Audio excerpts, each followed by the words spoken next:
Viggo, and that's Viggo, and you know, we really believe they're different. It wasn't that hard because we already knew them and liked them, and we even had like discussions. We would be shooting stuff with Pedro and say, I really like him. He's really interesting. And he's fun because he just says whatever's on his mind, and he's like sort of frightening but very attractive in a way. Agustin's going to be kind of a boring, you know. But then once we got into Agustin, then we liked him because he's so ridiculous sometimes and so pathetic in his weakness and his. But essentially, he has this beautiful vulnerability that comes through finally, and yeah, they were both very interesting. It was a fun challenge. Question here. Just curious about the setting of the swamp. I just wondered if you could talk a bit about the setting of the swamp, setting the whole film in the swampland, because it's amazing. It's its own character, and a very unusual setting. Yes, we told every time about that to make this place like another character. When I was writing, I went there sometimes when I was child. Also, I went to the weekends. This is a place in summer is a holiday place, and in winter and in other places of the delta is really different like this. No, it's sometimes they haven't electricity and yeah, the edge of it near the continent. It's quite nice, very green in summer, and there's nice boats and weekend nice big houses like the one that we like the last family, yeah. Mm-hmm.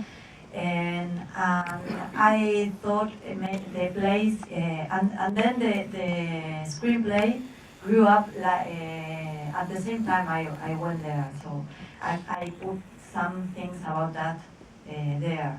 And I think the river and the labyrinth of the river is maybe a reflex about the story. No? What is above, is abajo? No. Underneath. Under the river. Under the water. Yeah, and buried. yes, and you can see. So, and sometimes the water go down and go up. So when go down, like the scene of the child see the body at the beginning. No. So yes, it's. I think I talk, como decía al principio, mira, I'm going to use Viggo. As she was saying in the beginning. Claro, que preguntaban de qué se trataba, ¿no? Yeah, when you were asking what it was about. Y que en gran parte trata sobre sobre los contrastes. In large parts about the contrast, la dualidad. Sí, las dualidades, yes. And this place, I think it was really good for that, because it's really nice and at the same time it's terrific, I don't know. It's scary, yeah, it's scary. Especially in winter, it's forbidding. And when you get away from the continent and in these inner smaller streams and rivers, and you can get lost very easily, then people live, like you said, more humbly, and a lot of them without electricity, phones. And you know, when we were filming there, we would see, this is the dead of winter, it was quite cold sometimes, it got down to -5 centigrade. And you'd see in a canoe a mother with a kid or two with their little backpacks on, rowing, I don't know how far, to take them to school. You know? And they get everything they had to get. There's no roads. You have to do everything by boat. And there was there's a book, I don't know if it's translated in English, it's called Sudeste, Southeast, which is the wind that when that wind blows, there's, you know, flooding and it's problems, you know, weird weather there in that area. There's a beautiful novel that he wrote in the 50s that we both read and that I think inspired Anna, among, well, there's another book called The Shoreline by Enrique Guadagnino, another great writer. But I don't know if he wrote this book in which there's a small part that I had written down in my notebook. I remember more or less, a rough translation that makes me think about what you were talking about, these rivers and what's happening and how this delta area is another character.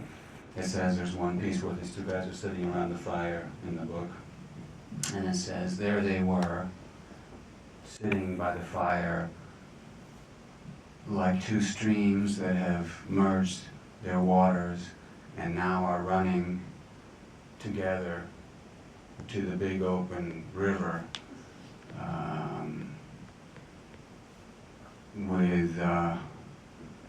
with one same force impelling them.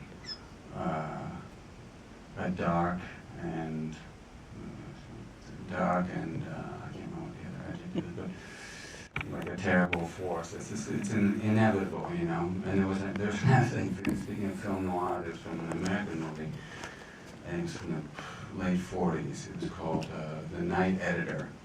And there's a character, there's this love-hate relationship. And I thought of Agustin and Pedro, I thought of Adrián, Agustin, lots of characters, you know, that thing you're talking about, contrast. There's something that one of the characters says in The Night Editor, which is great. Says, you're like me. There is an illness deep inside you that has to hurt or be hurt. We're made for each other. When I thought about this movie, a lot of the relationships were like this. We've got time for a couple more questions, I think. Maybe here. I'll try and talk up. May I say how beautiful the film is and how beautifully filmed it is? Mr. Mortensen, I wondered why and how you had learned Spanish. How Spanish came into your life. Because I spent most of the first decade of my life in Argentina. From about 3 to 11, lived there, and obviously those are formative years. So Spanish stayed with me, and in particular, Argentine Spanish. And even though when I went back, when we went away, my parents split up. About 25 years went by before I went back. So when I went back, you know, people sort of looked at me funny because I had a strange late 60s kind of vocabulary, argot, and a funny way of speaking. And also it had been mixed with whatever I'd heard in the United States, which was Puerto Rican and Mexican Spanish. I had spoken a strange way, and I probably still do a little bit.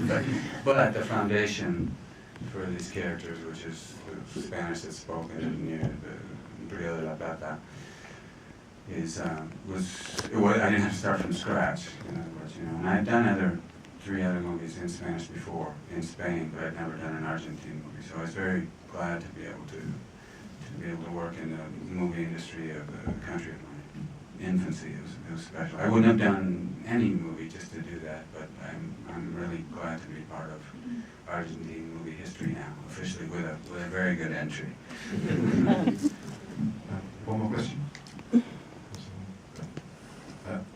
Right at the back. How long did it take?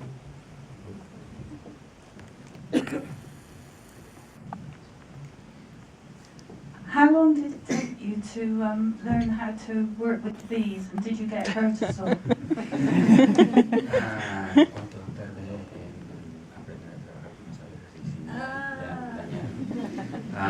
Did they ever sting you? No. It didn't sting me either. I was very lucky because some of the crew members did get stung. And even though one time when we were working between takes, I was walking around and I think I'd had some tea or something, and I hadn't closed it, just like in the movie. And 2 bees got in, and I did this whole thing of taking it off very carefully, and they didn't get me. We had a couple of sessions. Sofia Gala, the girl playing Rosa, and me, we had to learn. And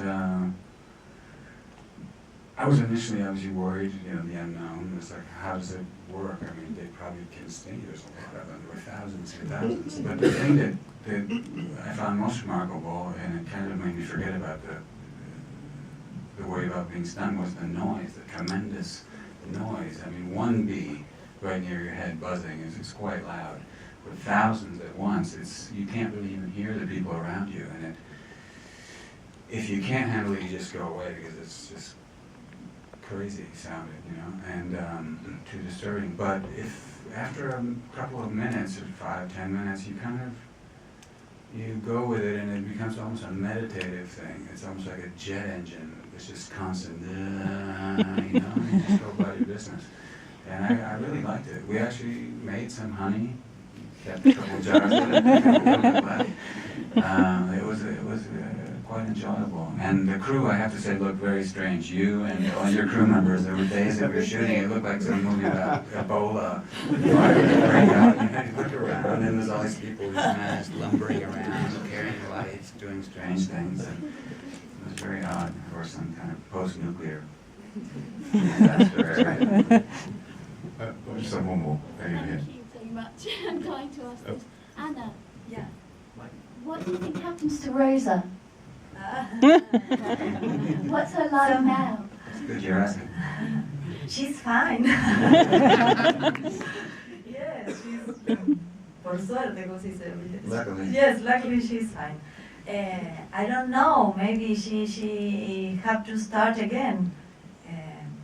Like always she does. So I think so. Thank you, Anna. Thank you, Viggo. Thank you. Thank you all for staying.